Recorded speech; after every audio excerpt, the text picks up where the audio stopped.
प्राचीन काल में द्रविड़ देश में बुद्ध नामक एक ब्राह्मण निवास करता था। उसकी स्त्री बहुत दुष्टा और दुराचारी थी। उसके संग दोष से पति की आयु क्षीण होकर वह मृत्यु को प्राप्त हो गया। पति की मृत्यु के पश्चात भी वह स्त्री घृणित कार्य करने में लगी रही। वह सदैव भिक्षा से प्राप्त अन्न को ही ग्रहण करती थी। एक दिन कुत्स नामक एक विद्वान ब्राह्मण भ्रमण करता हुआ वहां पर आया। उस ब्राह्मणी को निंदनीय कार्यों में लिप्त देखकर उसने पूछा, ओ मूर्ख स्त्री, तू मेरी बात ध्यान पूर्वक सुन।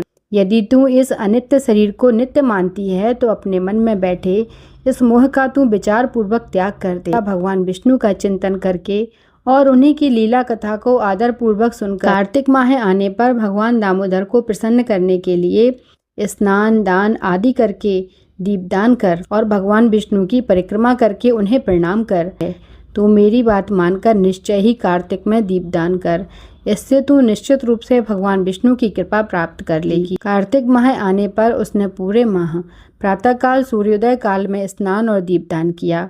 कुछ समय पश्चात आयु समाप्त होने पर वह मृत्यु को प्राप्त हुई और वह स्वर्गलोक में गई।